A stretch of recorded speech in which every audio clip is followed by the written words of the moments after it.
Now hello students, now today we are going to start a new chapter, that is lesson 3, in which we are going to learn how we will create a chart. हम chart कैसे create करेंगे.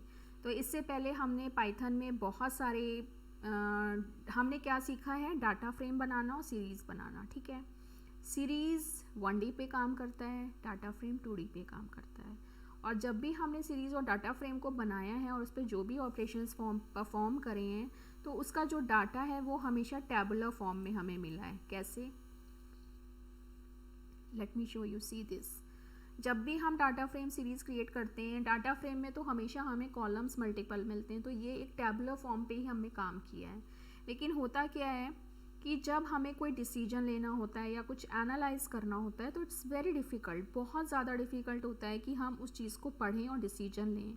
और कई बार पढ़ने में क्या होता है, हमसे डिसीजन रॉन्ग हो जाते हैं, क्योंकि अगर आपने कोई भी पर्टिकुलर वर्ड स्किप कर दिया तो आपका डिसीजन भी रॉन्ग हो सकता है. तो बेटर वे क्या है, बेस्ट वे क्या है कि हम डाटा को अगर पिक्टोरियल फॉर्म में देखें, ठीक है, विजुअलाइजेशन फॉर्म में देखें. तो आपने देखा होगा कि जब आप कंपैरिजन करते हो और किसी भी डाटा को आपको चार्ट के थ्रू शो किया जाता है, पिक्टोरियल फॉर्म के थ्रू शो किया जाता है, तो आप बहुत क्विक डिसीजन ले लेते हो और वो डिसीजन आपका एक्यूरेट होता है, क्योंकि चार्ट में आपको जो भी प्लॉटिंग करके वैल्यू शो की गई है उससे आपको पता चल जाता है कि हम कहाँ पे लैग कर रहे हैं. तो in this way it is today we are going to learn how we can create a chart. Means इन टैबुलर डाटा को बनाने के बाद हम इसको चार्ट में कैसे कन्वर्ट कर सकते हैं. जैसे एक्सेल में बहुत इजी था, डाटा फील करो और फिर उसको चार्ट में कन्वर्ट कर दो. तो हम पाइथन पे काम कर रहे हैं, हमें थोड़े से कुछ लाइब्रेरीज़ की ज़रूरत पड़ती है और कुछ कीवर्ड्स की. तो it's not a big issue, बहुत इजी है. तो आज हम सबसे पहले क्या करेंगे, एक फ़ाइल बनाएंगे जिसमें हम 2 लाइब्रेरीज़ को इंसर्ट करने वाले हैं. तो हम बहुत सारे चार्ट्स पे काम करेंगे. लाइन चार्ट है, बार चार्ट है, हिस्टोग्राम है, बॉक्स प्लॉटिंग है, स्कैटर चार्ट है. हाँ यस, कुछ सिलेबस में आपके डिडक्ट हो गए हैं, कुछ चार्ट्स पे हमें काम नहीं करना है, बट फिर भी आप ये क्लियर तो हो जाएगा कि हम किस तरह से चार्ट्स क्रिएट करते हैं और उनकी फॉर्मेटिंग कैसे करते हैं. तो इसके लिए भी हमें 2 लाइब्रेरीज चाहिए, क्योंकि डाटा फ्रेम और सीरीज़ तो क्रिएट करने के लिए आपको इंपोर्ट करवाना ही पड़ेगा पांडास. उसके बाद आज हम एक और लाइब्रेरी इंपोर्ट करवाएंगे, वो है मैटप्लॉटलिब. अगर आपने नहीं इंपोर्ट कराई है अभी तक तो इट्स वेरी इजी. जैसे आपने पांडास को इंपोर्ट कराया था, ये देखो ये पाथ होता है आपकी, आप देख सकते हो, it is at the top. ठीक है, यही पाथ में जाके आपको कमांड प्रॉम्प्ट में टाइप करना है, क्योंकि इसमें मेरी पाइथन है. जहाँ भी जिस भी लोकेशन में आपका पाइथन फोल्डर है वहाँ जाओ, कमांड प्रॉम्प्ट में उसको टाइप करो और उस लोकेशन में जाने के बाद आपको स्क्रिप्ट लिखना है, cd स्क्रिप्ट्स. स्क्रिप्ट के अंदर आने के बाद आप पिप इंस्टॉल मैटप्लॉटलिब करोगे. पिप इंस्टॉल मैटप्लॉटलिब लिखने के बाद अपने आप मैटप्लॉटलिब आपकी लाइब्रेरीज इंस्टॉल्ड हो जाएंगी. ठीक है, तो ये बहुत इजी है, इसमें कुछ नहीं है. ठीक है, अब आज हम एक और, मैंने ऑलरेडी इंस्टॉल कर रखी है, तो मैं आज एक और लाइब्रेरी इंस्टॉल करूँगी, matplotlib.pyplot. ये थोड़ा सा लंबा है इसका नाम, इसीलिए मैं इसको शॉर्ट करने के लिए मैं इसका नाम PLT रख रही हूँ. जैसे मैंने पांडास का PD रखा है, तो मैं बार बार PD ही लिखती हूँ, मुझे बार बार पांडास नहीं लिखना पड़ता. तो आप ध्यान रखोगे, आप जब भी मैटप्लॉटलिब यूज़ करोगे तो आप PLT लिखोगे instead of writing this a long word. ठीक है, तो हम सबसे पहले आज एक सिंपल सा प्रोग्राम लेके चलते हैं, जिसमें मैं सीरीज़ के थ्रू डाटा फ्रेम बनाऊंगी, जिससे मुझे, क्योंकि मुझे आपको प्लॉटिंग दोनों पे दिखानी है, सीरीज़ पे भी कर सकते हैं और डाटा फ्रेम पे भी. तो मैंने एक सिंपल से एग्जांपल लूँगी, क्योंकि ये बिज़नेस में ये ज़्यादा यूज़ होता है, तो मैं सेल्स पे दिखाऊंगी कि मेरी 2 तरह की सेल्स हैं, जिसमें मैंने एक टारगेट लेना है. ठीक है, और लेकिन बट एक्चुअल में क्या सेल्स हुई है. तो मैंने मैंने एक वेरिएबल ले लिया, target is equal to PD dot, क्योंकि मुझे सीरीज़ के थ्रू भी दिखाना है, तो मैं सीरीज़ के थ्रू ही डिक्शनरी बनाऊंगी, डाटा फ्रेम बनाऊंगी, सॉरी. ठीक है, लाइक दिस. मेरी ये टारगेट सेल्स हैं 3800, 2300, जो मुझे अचीव करनी है. ठीक है, और मैंने इसमें इंडेक्स लिख दिया. मैं नॉर्थ ईस्ट चारों जोन्स की लिख देती हूँ.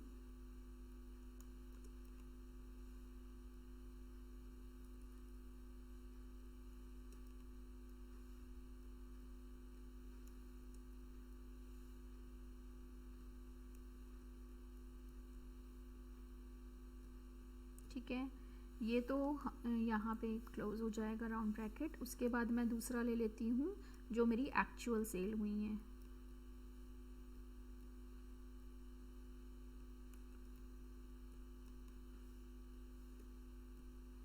ठीक है, मेरी एक्चुअल में सपोज़ यहाँ पे कम सेल हुई है, मेरी 1900 हुई है। ठीक है, और यहाँ पे मैंने अचीव करा है टारगेट, यहाँ भी मैंने सपोज़ अचीव कर लिया। एक्चुअल में मेरी ये सेल हुई है और यहाँ पे मेरा थोड़ा सा पीछे रह गया।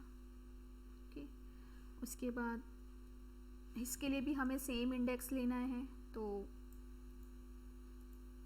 आई am going to copy and paste.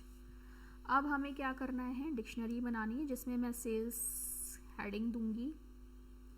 ठीक है, मेरी टारगेट सेल्स हैं, टारगेट, फिर उसके बाद मेरी एक्चुअल सेल्स हैं,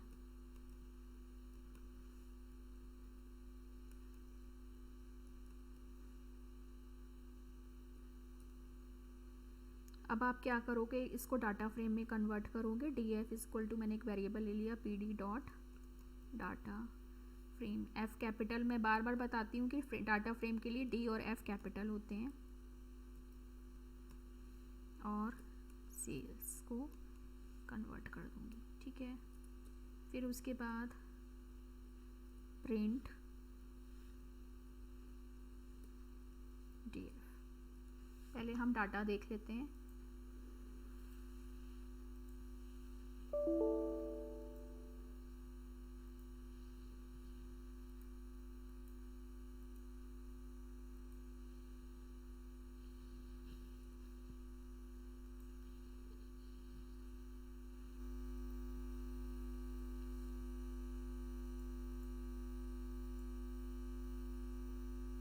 तो ये हमारा टारगेट सेल है और ये एक्चुअल सेल हुई है।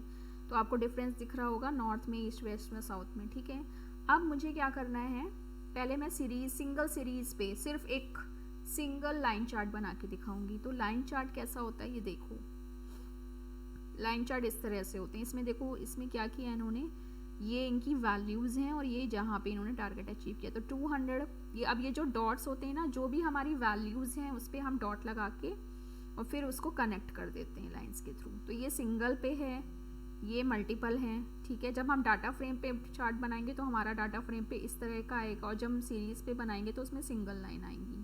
तो इस तरह से ये लाइन चार्ट होता है। वैसा ही लाइन चार्ट हम यहाँ बनाएंगे। तो पहले हम सीरीज़ पे बनाते हैं, एक सिंगल ले लेते हैं, टारगेट ले लेते हैं। तो हम लिखेंगे टारगेट डॉट प्लॉट।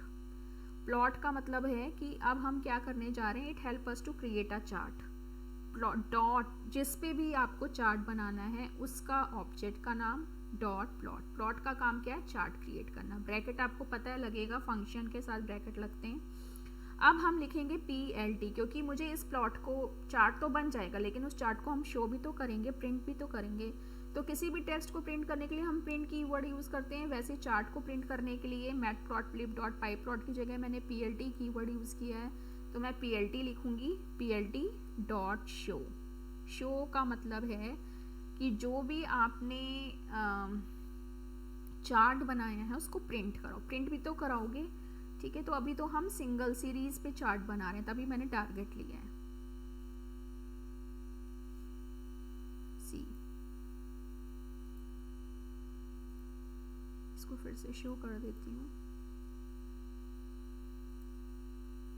ठीक है, अब ये देखिए टारगेट सेल्स पे ही लिया है इसने। कैसे हुई इसके टारगेट्स लिए, जैसे नॉर्थ पे 2000 यहाँ पे आ रहा है एक पॉइंट। ठीक है, उसके बाद ईस्ट पे 3800 यहाँ पे, वेस्ट में 2300 ये है। ठीक है, साउथ में 4000, ये 4000 पे आ रहा है। ठीक है, इस तरह से प्लॉटिंग होगी इसकी। ये लाइन चार्ट है। अब अगर मुझे डाटा फ्रेम में, यानी कि मुझे टारगेट और एक्चुअल को कंपेयर करना है, तो मैं डाटा फ्रेम पे प्लॉट बनाऊंगी। तो डाटा फ्रेम पे प्लॉट बनाने के लिए क्या ऑब्जेक्ट है, DF। तो बस आपको यहाँ पे DF लिख देना, डाटा फ्रेम पे बन जाएगा। इट्स वेरी इजी, सेम ही है सब कुछ।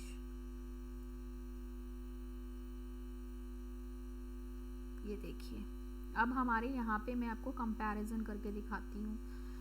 टारगेट सेल्स का कलर ब्लू है, ये लेजेंड है। लेजेंड आपको पता है help us to depict the value, ठीक है। और ये हमारी एक्चुअल सेल्स हैं। अब हमें इसमें कंपैरिजन करके पता चलेगा। अब हमारी जो ब्लू लाइंस हैं जहाँ पे नीचे हैं तो वहाँ तो क्लियर है कि हमें फ़ायदा हुआ है क्योंकि हमारी एक्चुअल सेल टारगेट से ऊपर जा रही है, ठीक है। एक्चुअल सेल टारगेट से कम वो है, ऊपर है, ठीक है। अब जहाँ जहाँ इससे देखिए, पहले तो 2000 थी, हमारी एक्चुअल सेल 1900 है, तो यहाँ पे हमारा ब्लू वाला ऊपर हो गया, तो यहाँ पे हमें लॉस है। उसके बाद आप देखो ईस्ट में, ईस्ट ये रहा, ईस्ट में हमारा ब्लू टारगेट नीचे है और सेल्स जाता है, तो इसका मतलब हमने यहाँ अचीव किया है, अच्छा अचीव किया है, ठीक है। उसके बाद वेस्ट में देखो हमारी टारगेट सेल नीचे, एक्चुअल सेल जाता है, एक्चुअल सेल ऊपर है ना, इट मीन्स हमें यहाँ भी फ़ायदा हुआ है। उसके बाद साउथ में देखो, अब हमारी टारगेट सेल ऊपर हो गई और ऑरेंज जो एक्चुअल सेल है वो नीचे है, तो यहाँ पे इतना हमें इतना, ये देखिए डिफरेंस भी दिख जाता है। बहुत ज़्यादा लॉस नहीं हुआ है, बट हाँ थोड़ा, जो हम लॉस नहीं कह सकते, बट हाँ जो हमारा टारगेट था उससे थोड़ा कम अचीव हुआ है। तो इस तरह से हम लाइन चार्ट्स को डिस्प्ले कर सकते हैं। तो अब इस पे हम फॉर्मेटिंग कैसे करेंगे। सपोज़ मुझे कलर चेंज करना है, लेजेंड की प्लेस चेंज करनी है, ये आपको पता है इसमें भी एक्स और एक्सिस और वाई एक्सिस है, तो एक्स वाई एक्सिस को भी हम चेंज कर सकते हैं। तो ये जो सारी फॉर्मेटिंग है वो हम नेक्स्ट वीडियो में करेंगे। तो अब हम लाइन चार्ट आज आपने क्रिएट करना सीख लिया, इट्स वेरी इजी। सीरीज़ पे बनाओ चाहे डाटा फ्रेम पे, वो आपकी मर्जी है, ठीक है। लेकिन अब हम इस पर फॉर्मेटिंग कैसे करेंगे वो हम नेक्स्ट वीडियो में सीखेंगे, और इसी तरह से आप बाकी चार्ट्स को भी बनाना सीखोगे और फिर उन पर फॉर्मेटिंग करना सीखोगे। सो तब तक आप इस पर प्रैक्टिस करो। Thank you.